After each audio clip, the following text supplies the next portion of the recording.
Good morning, everyone. We shall now be doing The Merchant of Venice by William Shakespeare.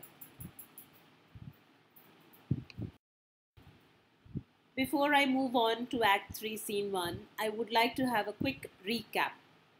In Act 1, Scene 1, we see that the scene opens with Antonio in a melancholic mood. He does not know the reason for his sadness.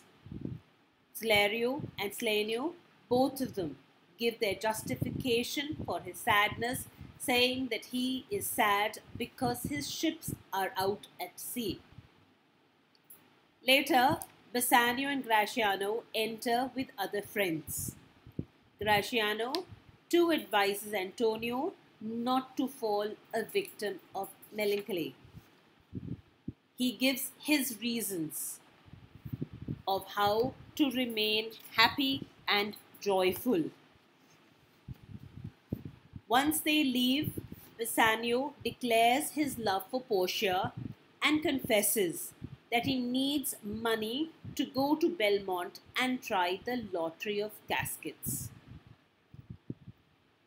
Antonio, who has no available cash with him, as he's invested all his money in his merchant ships, asks Bassanio to borrow money on a loan.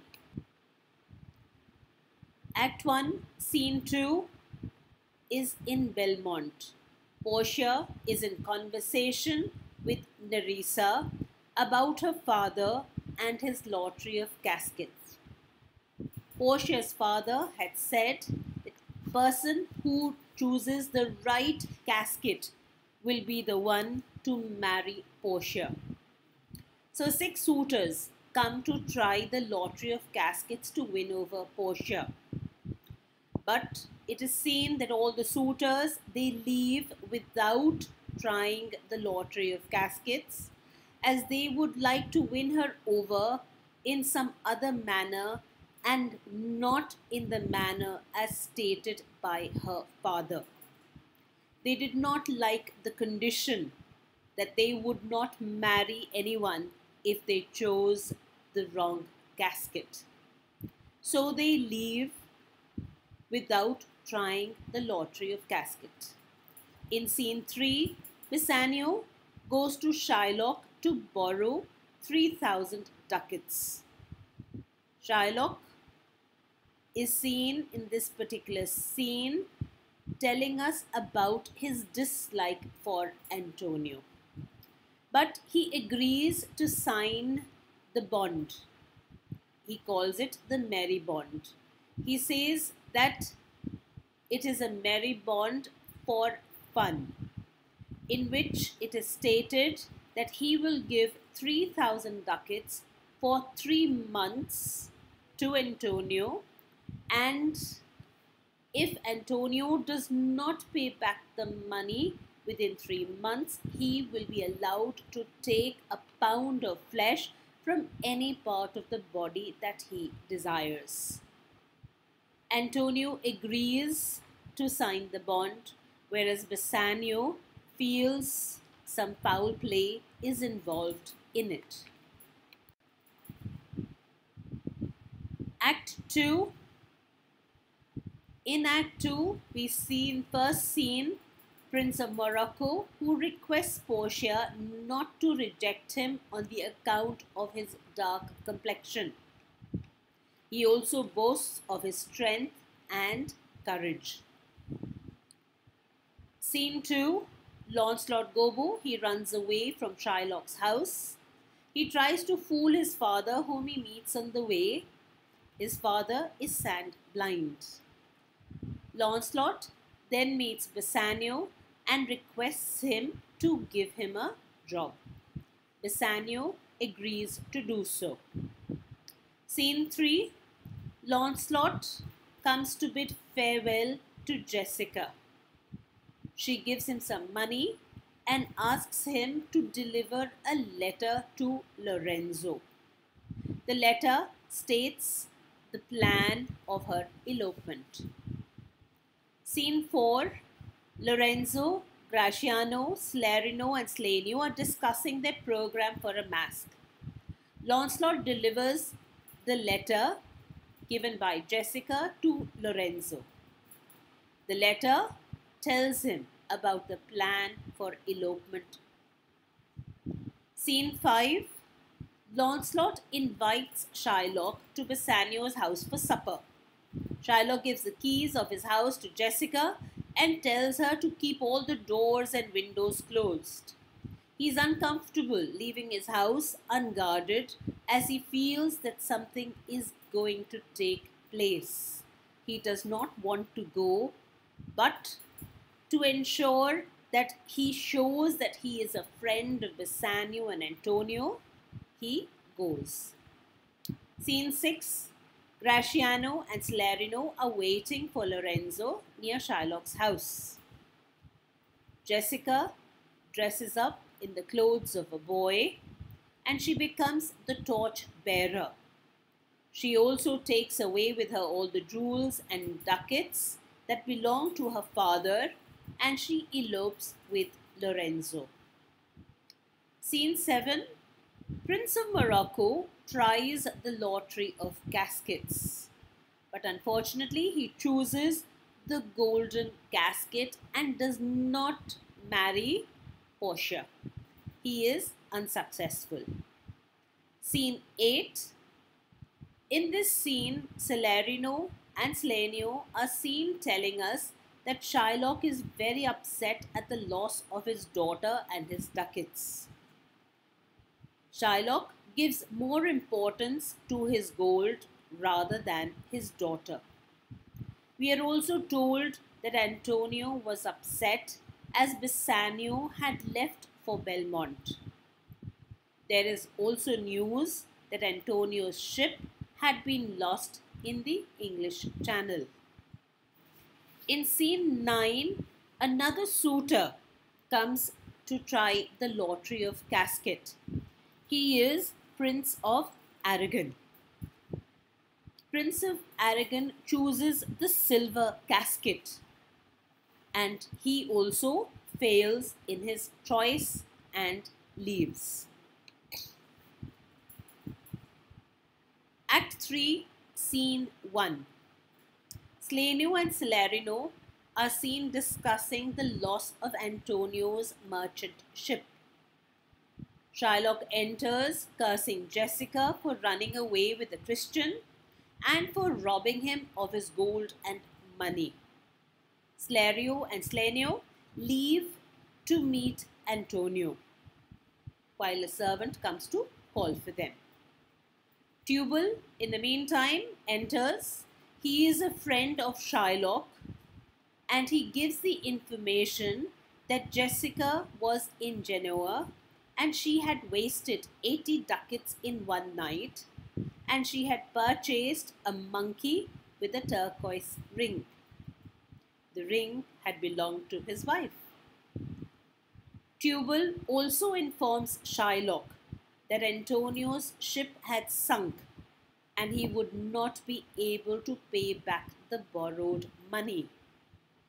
This brings happiness to Shylock and he requests Tubal to engage a lawyer to prosecute his enemy Antonio. He tells him to meet him at the synagogue. Coming now to Act 3, Scene 2. I would like all of you to please read carefully the text while I go through it as well. Portia's speech. I pray you, tarry. Please pause a day or two. Here in this scene, we have Bassanio who comes to Belmont to try the lottery of caskets. Just like Morocco and Aragon, similarly, Bassanio also tries the lottery of caskets. But Portia, she tells him, please wait a day or two before you hazard, before you try to choose one of the caskets. For in choosing wrong, I lose your company. For in choosing wrong, here she tells him that in case you choose the wrong casket, I shall lose your company. So wait for a while. Therefore, forbear a while. Therefore, wait a while. There's something tells me. And so she says that there is something, some intuition that tells her something, though it is not love, tell me not to lose you. Means she has an intuition, she has a feeling that she does not want to lose him. I would not lose you. And you know yourself. Hate counsels not in such a quality. So she tells him that she does not want to lose him. And Bassanio should know well enough that hate does not give such advice. But least you should not understand me well. But in case you misunderstand me, for after all, she goes on to say, and yet a maiden hath no tongue but thought. A maiden, here thinking about she herself, she says that a maiden has no other choice but to think things she cannot speak about. Means she can only think about things, but she cannot speak out her thoughts. I would detain you here some month or two. I would detain you, I would like to keep you here for a month or two before you venture for me, before you go ahead and try the lottery of caskets to try and win her over. I could teach you, means she can tell him which is the right casket to choose, how to choose right, but then I am forsworn. She says, I can teach you which is the right casket. She can tell him which is the right casket, but she says, I am forsworn, meaning that she has taken an oath. And if she tells him, it will mean that she is breaking the oath, her promise which she had made to her father. But if you do, you'll make me wish. So will I never be. So may you miss me. Here she tells him that she doesn't want to break her promise at all. She could tell him which is the right casket to choose, but then she will be breaking her oath, and that is a thing she will never do. May your eyes be confounded. And they have overlooked me and divided me. How have his eyes overlooked and divided her? Meaning that she feels that his eyes, they have cast a spell on her and they have divided her. One half of her belongs to him, one half of me is yours, and the other half yours. Meaning that one half of me is yours and the other half is mine, but the part which is hers is also his. But if mine, then yours, and if it belongs to her, it belongs to him. So therefore saying that the whole of her heart belongs to him. So all yours. Oh, these naughty times put bars behind the owners and their rights, and so though yours, not yours. Prove it so. So she says that these evil times which place obstacles between owners and their belongings, so that though she belongs to him, yet she is not his. If it is proved that she cannot be his, then may her fortune be damned for causing it. Let fortune go to hell for it. Not I speak too long. She says that then she would rather that her fortune be damned for causing it and not her. Means it will be her luck which will be damned, but not her. Then she goes on to say, I speak too long, but I am speaking too much. But 'tis to pies the time. Pies the time means it is just to prolong the time. It is just to keep on talking to him, just to prolong the time. She's going on and on talking to him. Prolong it to the fullest extent. And to hold him back, to stay you from election, meaning to hold him back from making the choice. So Bassanio then says, let me choose. He says, no, I would rather make the choice right now. For as I am, I live upon the rack. Means I live in torment right now, so I would rather like to choose the casket. Portia, upon the rack, Bassanio, then confess what treasons there is mingled with your love. And she tells him, if you are being tormented, Bassanio, then there must be some treasonable fault which is mingled with your love. And Bassanio says, none. No, nothing. That ugly treason of mistrust means there's nothing but that ugly feeling of doubt.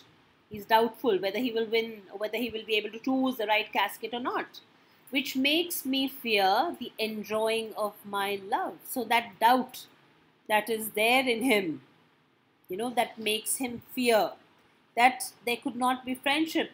The fact that it makes him live in a torment. It makes him, he has a feeling of doubt which makes him dread that he may not enjoy her love.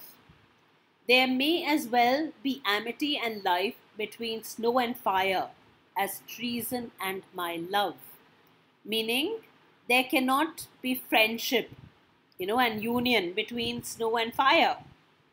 Similarly, and more than there could be between treason and my love. So just like there cannot be a friendship between the union of fire and snow, similarly, treason and his love, they cannot be together either. Meaning he loves her. So there can be no treason, there can be no betrayal at all. So Portia, she says, well then, confess and live. Okay, so she says, okay, therefore, you confess and you live.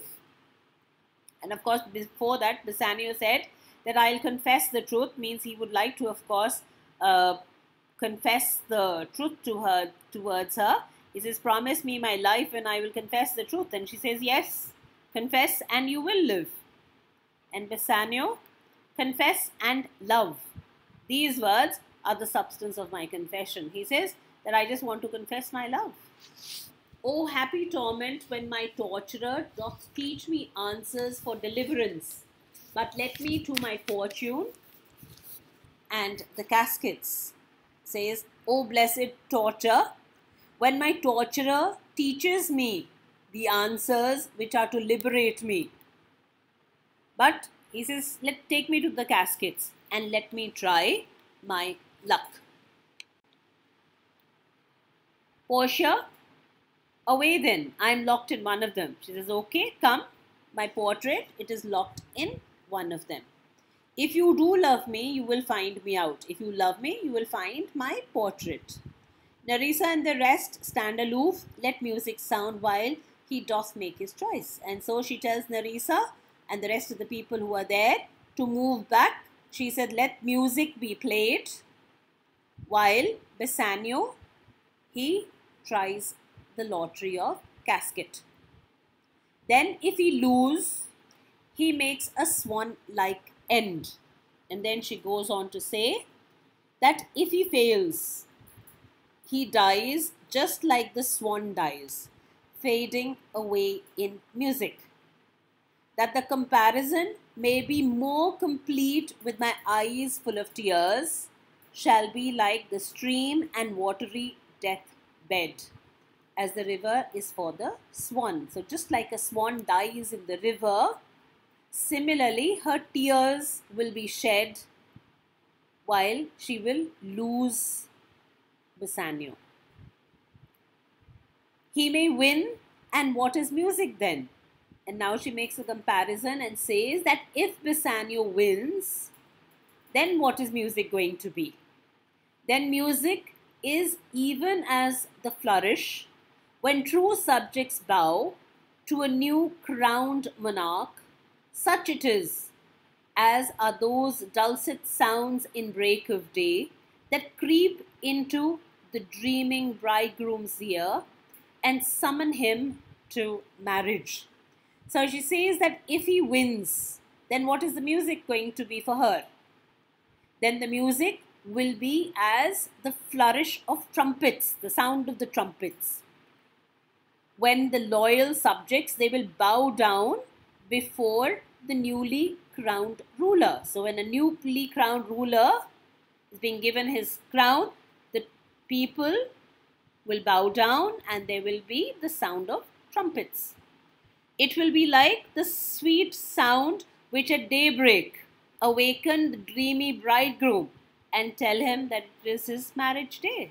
And the second comparison she makes here is saying that the morning the bridegroom wakes up and he can hear the sweet sounds of music on his marriage day. The same sweet sounds are the kind of music that will be heard if Bassanio chooses the right casket.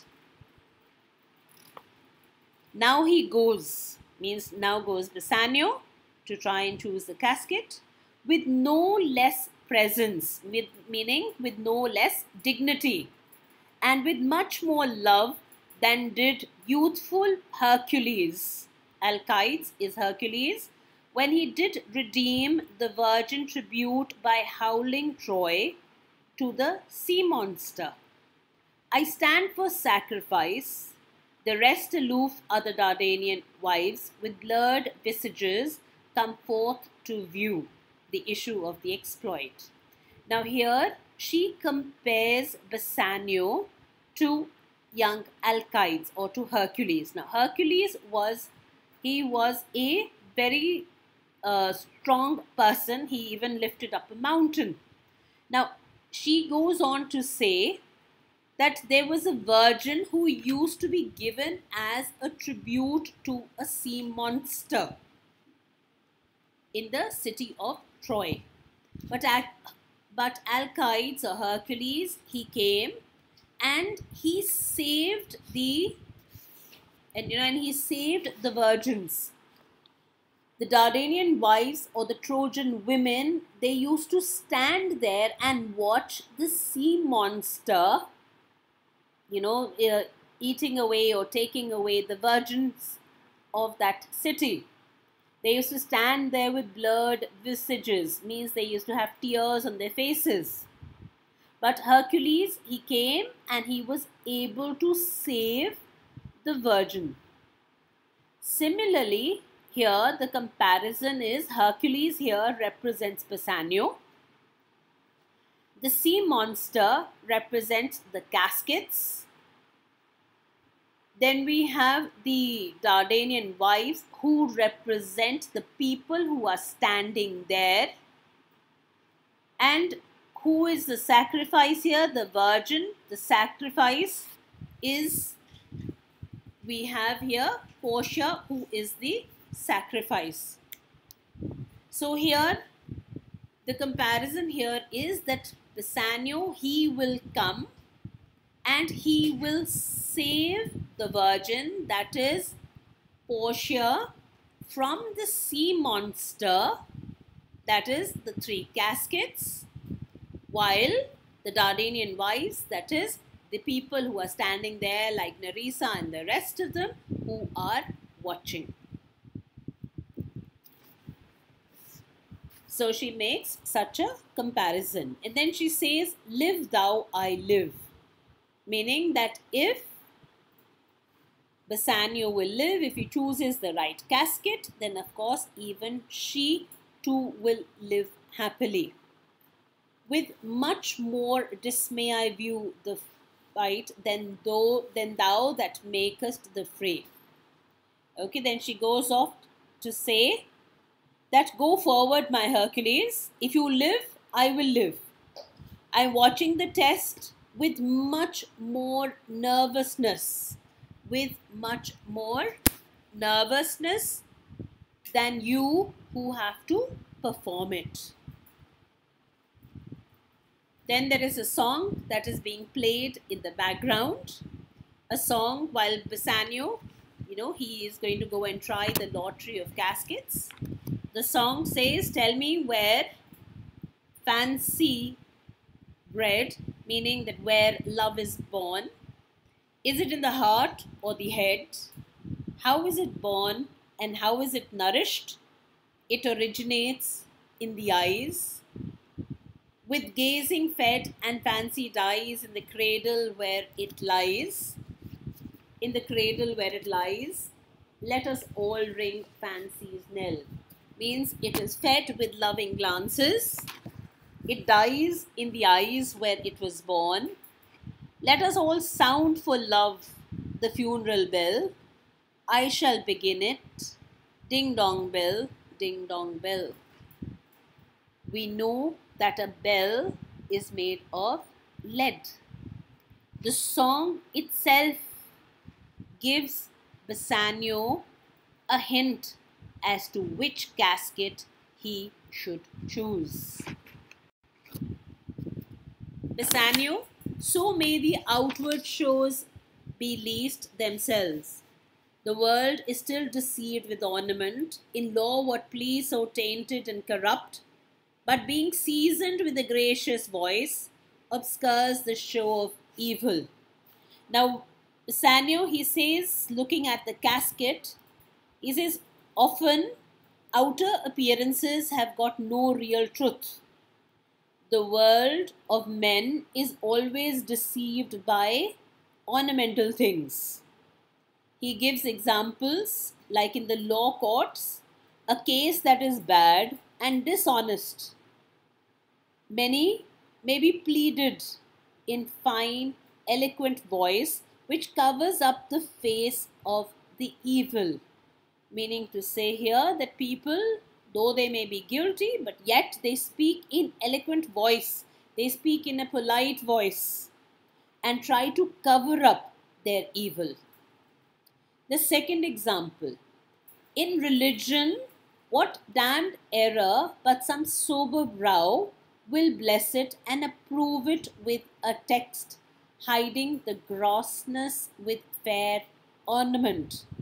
Meaning that in religion, no sin is so bad, but someone with a grave face will support it and quote a text from the scripture to justify it, and thereby trying to hide the badness with fair and colored words. There is no vice so simple, but assumes some mark of virtue on his outward parts. Here trying to say that even the most simple vice, the most simple evil has some outward resemblance to virtue. Means in evil there is always some virtue. It doesn't mean that there is an evil that is so bad that does not have any virtue at all. Then he goes on to give a third example. How many cowards whose hearts are all as false as stairs of sand, where yet upon the chins the beards of Hercules and frowning Mars, who inward searched have livers white as milk, and these assume but valour excrement to render them redoubted. Third example that he goes on to give is that how many cowards with hearts as unreliable as the stairway which is built of sand, and yet they wear on their chin beards like those of god Hercules or the stern-faced Mars. In simpler words, meaning to say that cowards like to wear a beard on their face just to prove that they are not cowards. But if you actually examine them from inside, if you look at their hearts, they are cowards. They are cowards, white as milk, as they assume only outward show of bravery. They just try and show as if they are brave and show as if they are strong. But actually, if you look into their heart, they are truly cowards. Then he goes on to show, look on beauty, and you shall see 'tis purchased by the weight. Look on beauty means consider beauty. You will see that it can be bought by weight. That makes seeming contradiction in nature. Means that beauty is basically purchased. It is bought, making them lighters that wear most of it. A person looks much more beautiful with the makeup which is bought. Look at all the actresses, look at any beauty.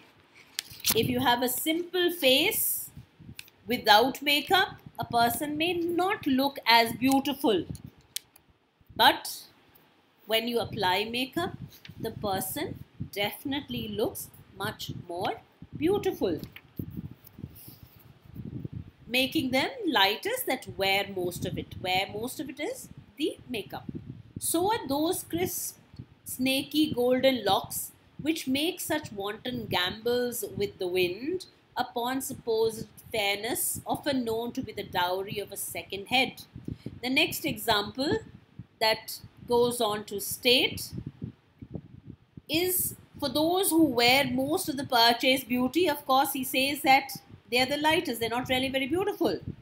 The other example is that those who've got, curly, winding, golden hair, and when the wind blows, the hair falling over their face, it appears as if they're beautiful. But actually, often we know that this hair that they have got, which is blowing over their faces when the wind is blowing, this hair, it belongs to another head, meaning the person is wearing a wig, and the skull on which they grow is lying in the tomb, means the person from whom they have got this hair, the wig is made of, the person is lying in his tomb, he's dead. So adornments may be looked upon as treacherous things. The adornments which are there, they are treacherous, shore bounding a dangerous sea. Another example is of a beauteous scarf veiling an Indian beauty, meaning a scarf which covers a dusky face in order to hide it. In short, appearances of truth put by crafty people. Here telling us that appearances are deceptive.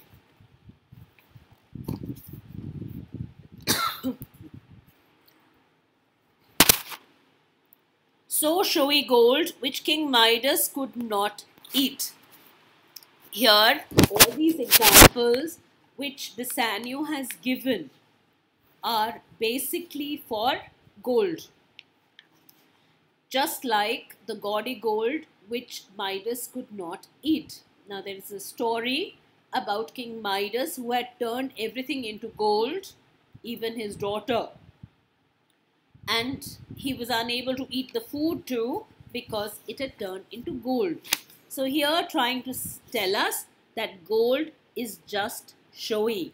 It is of no value at all. I will none of thee. I don't want any of this. Nor none of thee, thou pale and common drudge between man and man. So he goes on to say that I don't want, he goes on to say, nor with you silver, pale, ordinary slave which passes from man to man. He does not want silver either, because one reason is that it is, here he says that it's an ordinary slave, it is pale, it passes from man to man. But I choose you, O lead. He plans to choose lead because he says lead is of little value, who seem to, though it seems to threaten and promise anything, but he would like to choose lead. Your blunt message moves me more than eloquent words. So the blunt message which is written on lead, it moves him, it wants to make him choose lead rather than all the sweet words which have been written on gold and silver. And I make you my choice, and therefore I would like to choose you. May the result be joyful, and I hope that the result is joyful. I'm going to stop here. Here telling us that Bassanio, he has rejected gold and silver and he has selected lead. And thereby we will see whether he has chosen the right casket or not in our next video. Please go through the text carefully and we will revise it again in our next class that we have.